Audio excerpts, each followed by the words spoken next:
आप वृंदावन जाओ, हर जगह एक ही आवाज कानों में पड़ती है, राधे राधे। वृंदावन जाओ राधे राधे, बरसाना जाओ राधे राधे, गोकुल जाओ राधे राधे, नंदगांव जाओ राधे राधे। हर जगह जिनको भी आवाज दो वो राधे राधे राधे राधे क्यों बोलते हैं राधे राधे। श्री कृष्ण भगवान जी के भक्त भी होंगे तो वो भी राधे राधे बोलेंगे।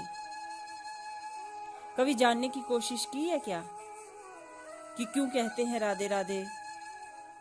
तो ये प्रसंग सुनिए आज, क्यों कहते हैं राधे राधे।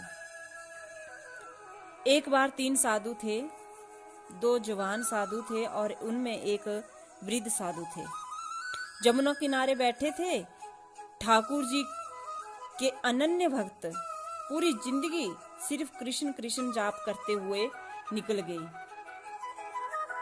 2 साधु जवान थे, उनके शिष्य थे, लेकिन तीनों साधु ही अनन्य भक्त थे ठाकुर जी के। एक दिन मन में विचार आया कि सब राधे राधे कहते हैं, हम तो कभी राधा रानी के महल नहीं गए, बरसाना नहीं गए, चलो बरसाना चलते हैं। जो भी भिक्षा मिल जाती थी उसी से गुजारा करते थे, क्योंकि सच्चे भक्त थे। किसी ने दिया तो खाया, किसी ने नहीं दिया तो नहीं खाया। अब बरसाना जाने की बात थी तो वृद्ध साधु जी ने कहा कि मैं राधा रानी के महल को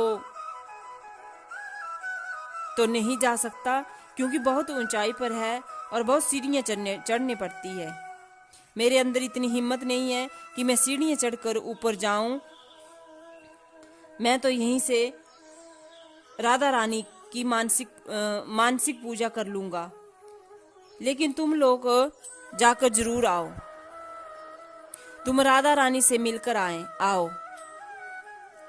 दोनों ने निर्णय लिया कि बरसाना जाकर भिक्षा नहीं मांगेंगे। भिक्षा इसीलिए नहीं मांगेंगे क्योंकि वो तो राधा रानी का घर है, वहां तो राधा रानी का महल है और हम तो ठाकुर जी के भक्त हैं। तो दोनों साधु बरसाना की तरफ चल पड़े।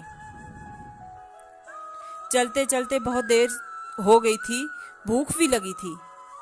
अब कोई कुछ दे देता तो खा लेते और कुछ नहीं मिलता तो नहीं खाते। तो पहले साधु ने दूसरे साधु से कहा, भूख लगी है, क्या करें, किसी से मांगे? तो दूसरे साधु ने कहा, नहीं रे, हम तो ठाकुर जी के यहाँ से आए हैं, राधा रानी जी के मेहमान हैं, राधा रानी खुद इंतजाम करेगी, हम क्यों मांगें किसी से, हम मेहमान हैं ना। तो चलो राधा रानी से मिलते हैं, देखते हैं क्या होता है। राधा रानी के दर्शनों से तृप्त हो गए, मन प्रसन्न हो गया, आनंद आ गया और राधा रानी की अटारी पर जाकर बड़ा सुकून मिलता है। इसीलिए दोनों साधु अटारी पर आए और वहां बैठकर सोचने लगे, भूख तो लगी है पर क्या करें।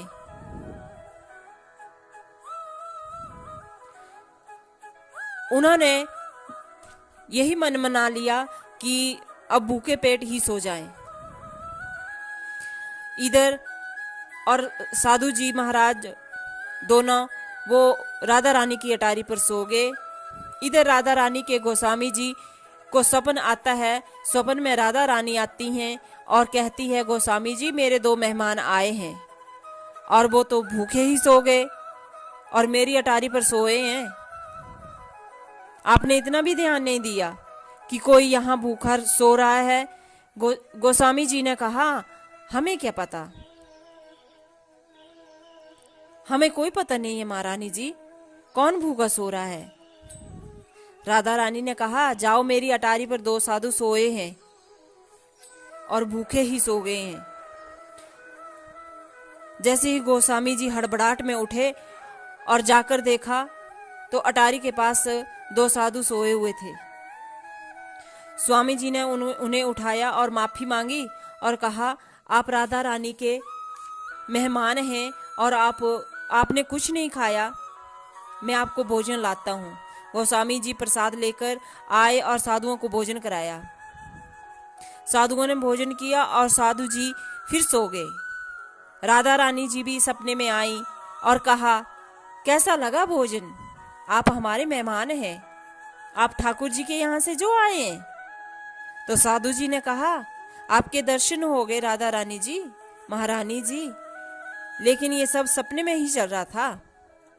तो राधा रानी ने कहा, गोस्वामी जी आपको पान देना तो भूल ही गए, आप मेरे मेहमान हैं, ये लो पान। दोनों ने सपने में पान लिया और राधा रानी को प्रणाम किया और राधा रानी सपने में अंतर्ध्यान हो गई। ये सुबह 4 बजे की बात है। दोनों एक साथ निंद्रा खुली और दोनों ने एक दूसरे को देखा। दोनों के मुख से निकला, राधा रानी आए थे सपने में, पान दिया और दोनों ने देखा जहां सोए हुए थे वहां पर पान रखे हुए थे। वो पान जो राधा रानी ने सपने में दिया था, और जोर जोर से चिल्लाने लगे, राधे राधे राधे राधे। उसके बाद कभी लौट कर नहीं आए, बस राधा के हो गए। ऐसी महिमा है हमारी राधा रानी लाडली जू की। ऐसी मेहमान नवाजी करती है मेरी राधा रानी।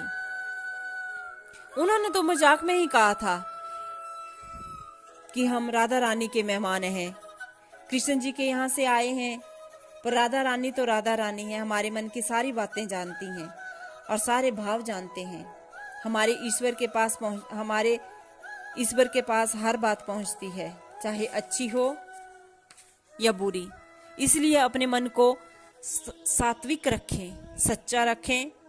जिनके हृदय में राधा रानी और ठाकुर जी का निवास होता है, वो कभी गलत नहीं सोच सकते और गलत कर भी नहीं सकते। हमेशा अच्छा साहित्य पढ़ें, अच्छी भावना रखें। यकीन मानो, जब भी आप सहज भाव से, सरल भाव से, बिना शंका के कुछ भी ईश्वर से मांगोगे तो वो अवश्य देंगे। आपका विश्वास होना चाहिए। अपना ख्याल रखें। हरे कृष्णा, राधे राधे।